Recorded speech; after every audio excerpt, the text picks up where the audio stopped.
Well, I am super, super excited. This is Kathleen, and it is time for my live today.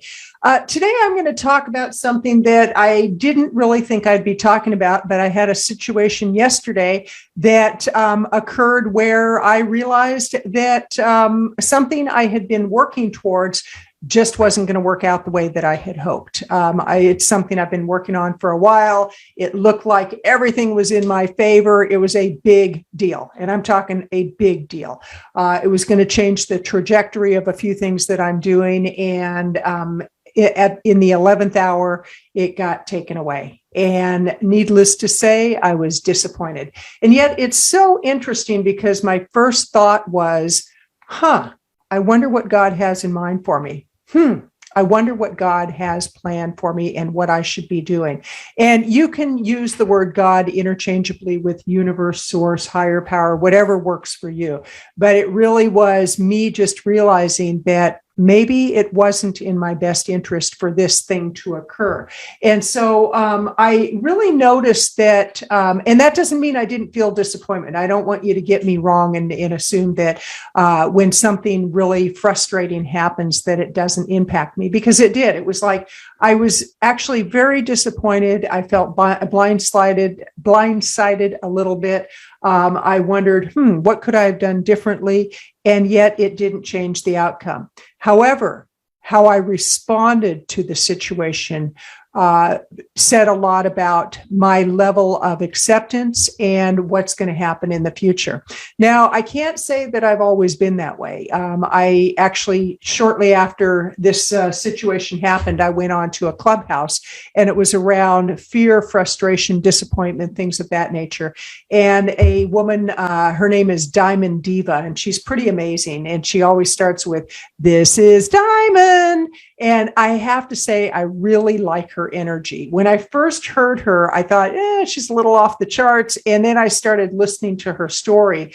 And I started really letting myself take in what her message is all about. And it basically is, it doesn't matter what happens in life, it's what you do with it. So I went on Clubhouse, and lo and behold, she's got a Clubhouse room going. And she invited people who had never been on her stage to come up to stage. So I raised my hand, and it took about a good hour and a half before I got on stage. During that time, I was cleaning out emails, and I was making a to-do list, and I was thinking, okay, since this thing didn't come through, I got to look at some other options here. And I put together an amazing, amazing plan that I wouldn't have put together had I not had that wall come up. And when I finally was able to get up on stage, what I realized was that 38 years ago, I would have handled the situation very differently. And obviously, any of us would handle it very differently. Some people weren't even born 38 years ago. But what I meant by that was I actually got sober 38 years ago. And 38 years ago, when something that I had worked towards, something I had planned, something I was looking forward to didn't occur the way I thought it should, I went right into victim mode. I went into fear mode. I went into woe is me. And over the last 38 years, I've had the good fortune of really digging deep into what it means to just accept life on life's terms. Now, does that mean that we have to like it? Absolutely not. But some of the things that I learned during that time, I actually started with a 12-step program, Alcoholics Anonymous.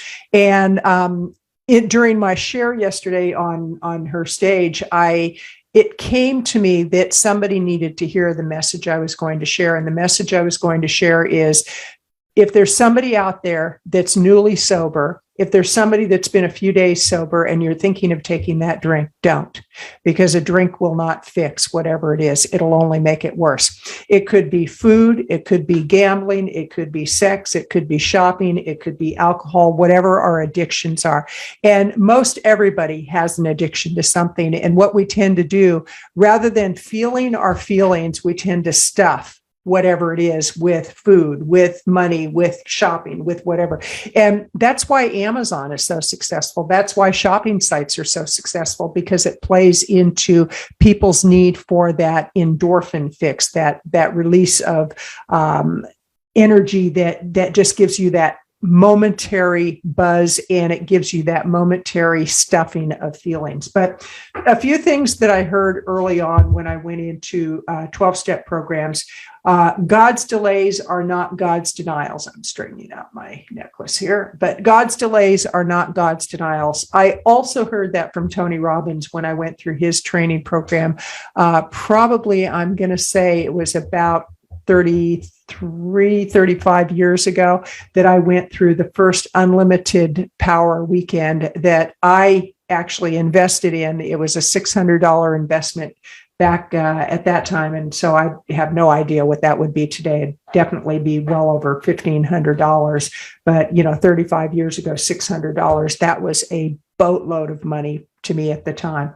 And I remember Tony Robbins saying that. And I keep that in mind when I have disappointments. It's like, okay, God is not taking this away from you. It's just that it's not the time right now. Another one that I heard, which I think is pretty phenomenal for just about anything, is don't quit 5 minutes before the miracle. We never know when the miracle will happen or what the miracle is. And I choose to see every day as a miracle. So what I did this morning, I woke up and the first thing I thought was, new day, new dawn. It's a good day. It's going to be a good day. And it's up to me to make it a good day.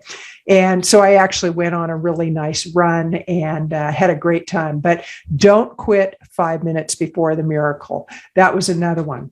The other one that I love this one because this could apply to just about anything. Maybe you're working really hard to get a contract with a client and they decide at the last minute it's not really a fit for them. Or maybe you've been working on a book and for whatever reason, it's all put on hold, or you thought you were going to get a publisher and for whatever reason you didn't. The higher my expectations, the lower my serenity. The higher my expectations, the lower my serenity.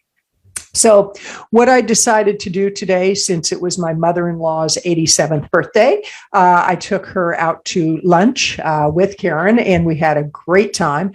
And then just kind of took it easy today to regroup and let myself download the information I need to go to the next indicated step, because there's always a next indicated step. But so often we get so caught up in, well, it didn't work out the way that it should have. It did work out the way that it should have. If it worked out the way it did, it worked out the way it should have. The questions that I have to ask myself whenever I'm working on anything: am I giving it 100%? Did I give it my all? Did I do the best that I could do? The answer to all of those is yes, yes, yes. And with that in mind, obviously there's something else that is waiting for me, and all I need to do is show up. I just need to show up, and it goes like this: suit up, show up, do the next indicated step. Suit up, show up, do the next indicated step, whatever that may be. And so what I'm doing is I'm already working on some ideas for some amazing, amazing new programs I'm going to roll out. I have a new website coming very shortly. My team's been working on that for a while. We're really streamlining a lot of things to be branded for vegan visibility, because that is my commitment. That is where I'm going with things.